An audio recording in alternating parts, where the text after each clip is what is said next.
Okay, abusuya makwa aba shonko so edeba Ghana politics avenue so abusuya yembonra yensemo Auditor General Addo new report about bontia abusuya wakwa submit ediama President Mahama ama enono President Mahama a strike emiti the likes of Chief Justice Auditor General no any Attorney General send be obe set up tribunal na wa prosecute no wasanso a jail NPP amanyuko na report ya eba bonten abusuya stolen state funds no abusuya 18 billion Ghana cedis na abusuya NPP amanyuko no omo awie free oman no abusuya asem we nya asem ketwa eno na ama President Mahama ede America Ote no the yamashino or the emiti the lives of Chief Justice Paul Bafuboni and Attorney General Dominic Anyine and the Auditor General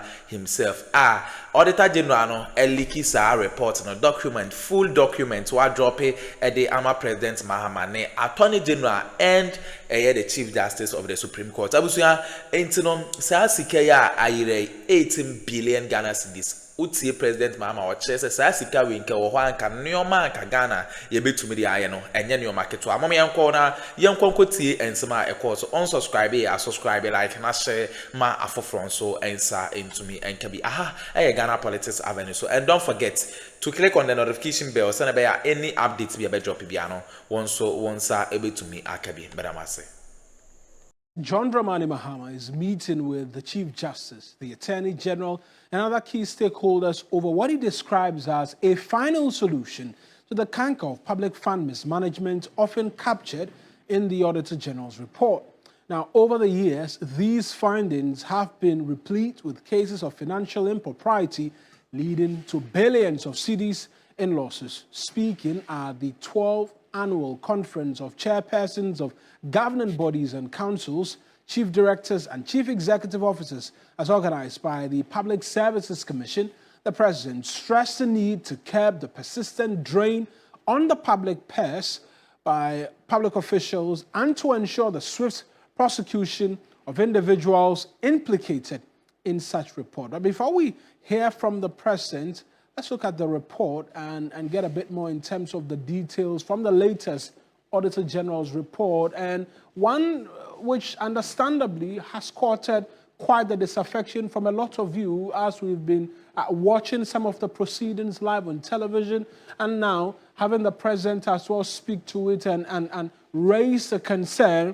This is what we know as in terms of some of the figures, in terms of misappropriation amongst many other things. And so on reported total irregularities as at, say, 2018, we're looking in the excess of 3 billion cedis for 2018 alone.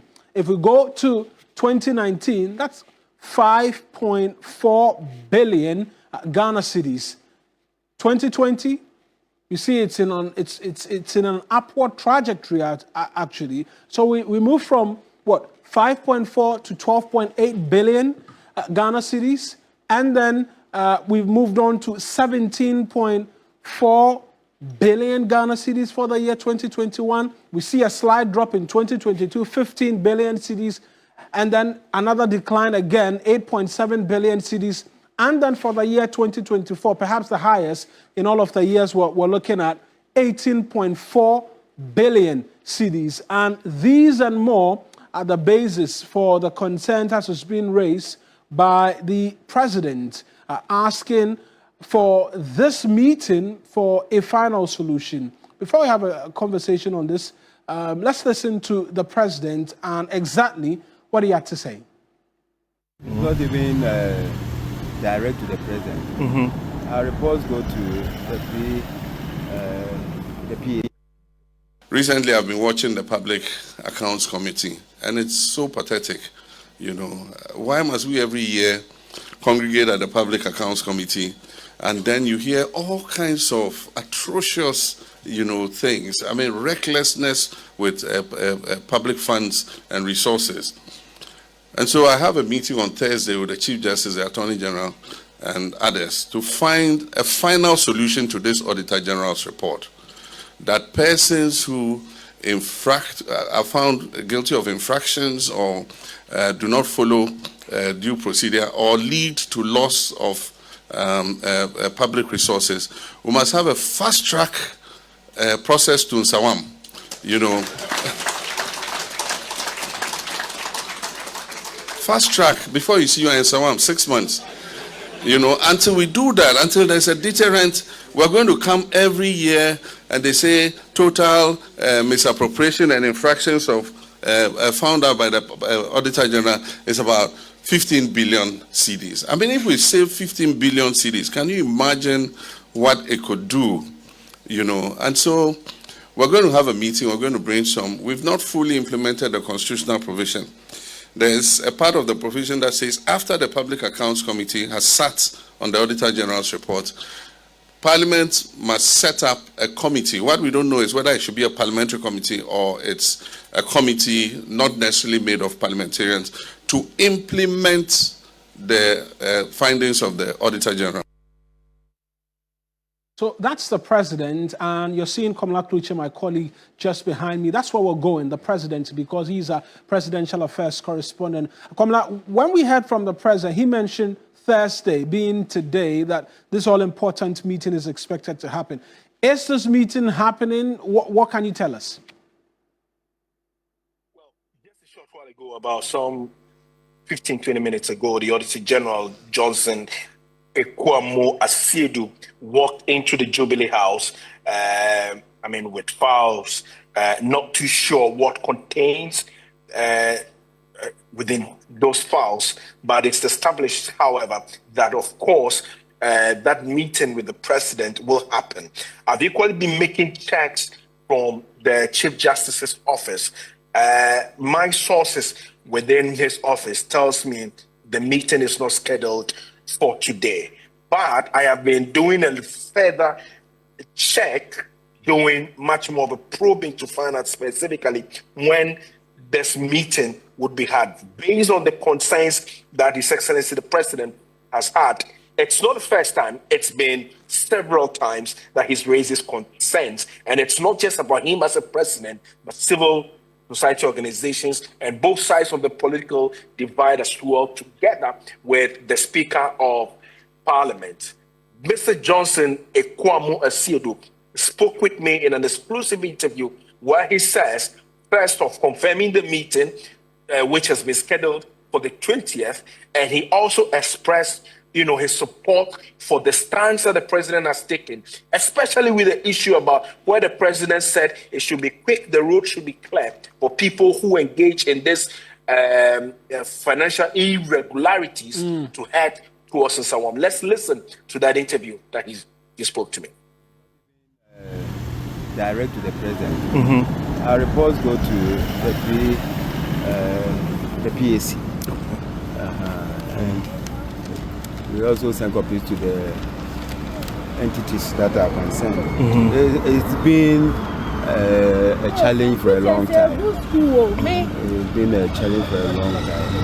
And I think the president has stepped in, as the head of state, just to take action.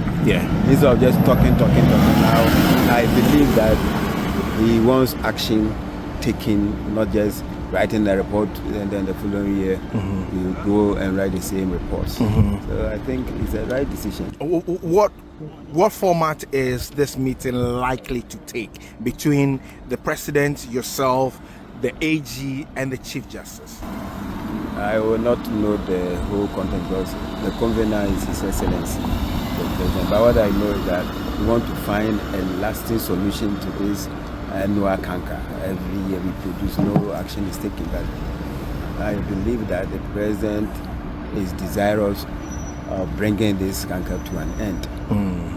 And when is the meeting scheduled? Has his office reached out to you yet? And when that meeting will be? I'm told that the meeting will be on the 20th. On the 20th of this month. Okay, all right.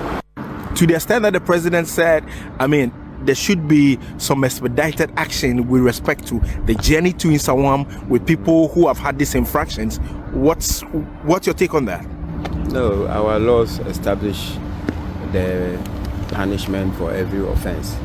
Yeah, and looking at what people are saying, or the thing that we are seeing, if you are stealing state money, I believe there are in a lot of laws that will determine where you go from there. And one of the destinations is in St0lěn, as His Excellency mentioned. We must deter people from even having the appetite to steal. Yeah. Okay. And I think now, if I always call something like the tune at the top. Now the tune is set from the top. Yeah. There will be no escape for anyone who misbehaves. Yeah. I strongly support the president's stance. Okay. And so, Kamala, I'll come to you again shortly as to what is expected to happen between now and when that meeting is expected to take place. But let's go over Zoom right now and speak to the Executive Director of the Ghana Integrity Initiative, Mary Addo. Madam, thank you very much for joining us. Just briefly, the President has brought this age-old problem again to the fore, only this time asking for a meeting for a final solution. In your estimation, a good move and one that can bring an end to these discrepancies recorded every year?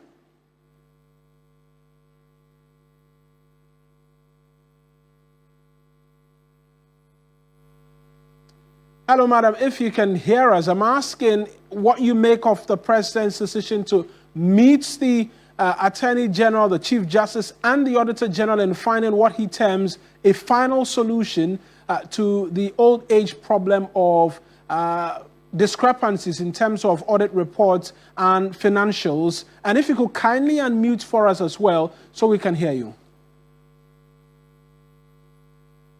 Well, it does appear as a bit of a challenge. Let me just return to Komla quickly, who's still with me. And so, Komla, now we know that that meeting is not expected to happen today. What is expected to happen between now and then, now that the President has raised the concern, and what other things is the President expected to be engaged in as well?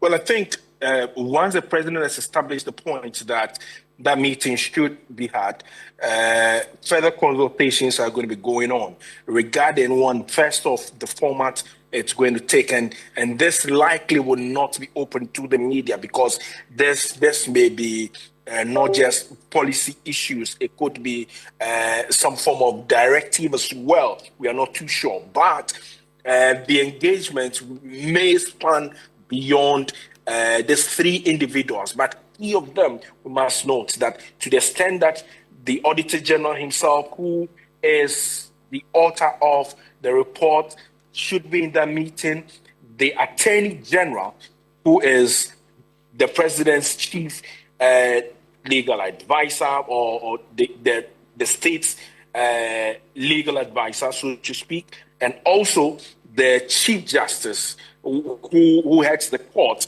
It tells you the direction where the President wants to go. It does not want to countenance, the irregularities that are involved. To the extent that 15 billion cedis is lost annually, it's a lot of money, and like he did refer to it, it's a lot that can do much for the country. That his determination, as he posits, is to the effect that this should be brought, to the barest minimum or be done away with, so people are able to stick to the rules of the game, where they will be much more responsible when state funds get into their hands. Komla, thank you very much for those details. That's Komla Kluche, my colleague. But let's try one more time to speak to Mary Addo. She's Executive Director of the Ghana Integrity Initiative. Madam, I appreciate you joining us again. This final solution meeting, if we can term it that, what are the concrete actions, reforms you'll be expecting to see after this meeting scheduled for a lot later this month?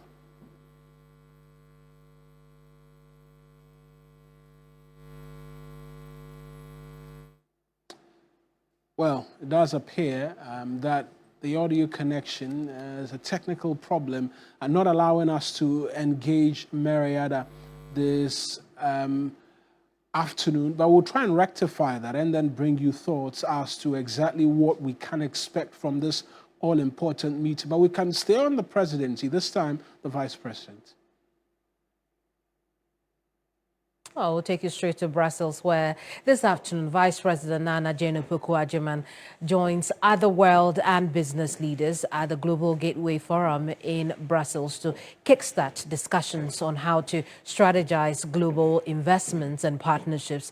The European Commission, in line with its Global Gateway investment strategy, and the World Bank Group are deepening their strategic partnership to drive a new generation of connectivity projects.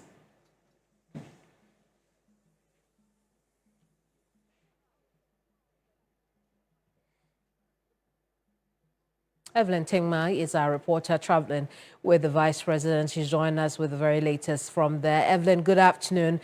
Has the forum begun? Yes, it has started. We are here at the Square Brussels Meeting Center, where the 2025 Global Gateway Forum is taking place.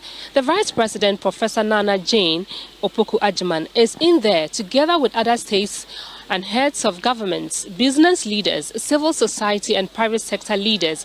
All are in there.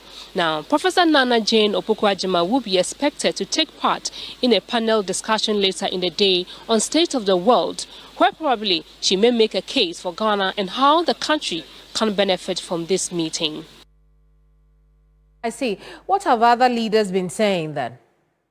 So earlier, the President of the European Commission, Ursula von der Leyen, in a speech said the EU was taking its partnership with the World Bank to the next level, indicating the new framework would guide how they steer, govern and monitor joint projects in the areas of energy, transport and digital infrastructure. And I must also add that other discussions will be done and they will be centered on how to strategize global partnerships, among others. So basically, issues of energy, transport, digital transformation and global connectivity are on the table for the two-day event here in Brussels. Evelyn Tingma joined us from Brussels. Evelyn, thank you so much for the reporting. Let's turn attention to health now. Well, my understanding is that we cannot take that health here on TV3. I'm Kemini Amano. Now, let's take you to the Ashanti region, where the HPV vaccination exercise is facing resistance from parents who are concerned about the potential effects it could have on their daughters when they take the jab.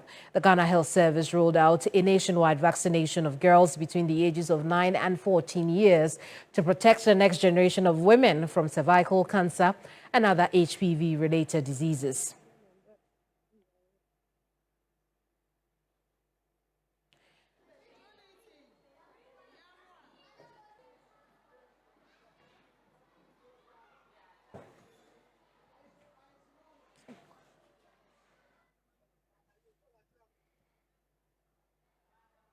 Oh, now let's find out why these parents are worried about the HPV vaccination.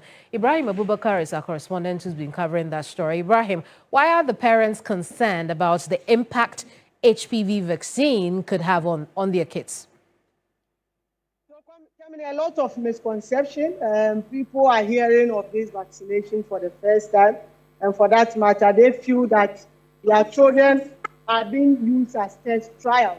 Most of them are even unaware that 2013, 2015, there has been a pilot of this vaccination. And also, there are also misconceptions about even when you take the vaccination, it is going to affect the fertility of their children. So some of them are resistant. Also, others were also unaware this exercise will be happening because the head teachers failed to communicate that with them, only for them to hear that this kind of exercise is ongoing. So they had to resist it. That was yesterday. Today too, we had others resisting. But eventually, the health authorities have stepped in. They have engaged them. The teachers and the head teachers are also still engaging them to convince them that this is something that is very safe for their work. So gradually, we are having the change of mind when it comes to this. So what would you say then is the current vaccination rate in, for instance, the Ashanti Regional Capital, Kumasi?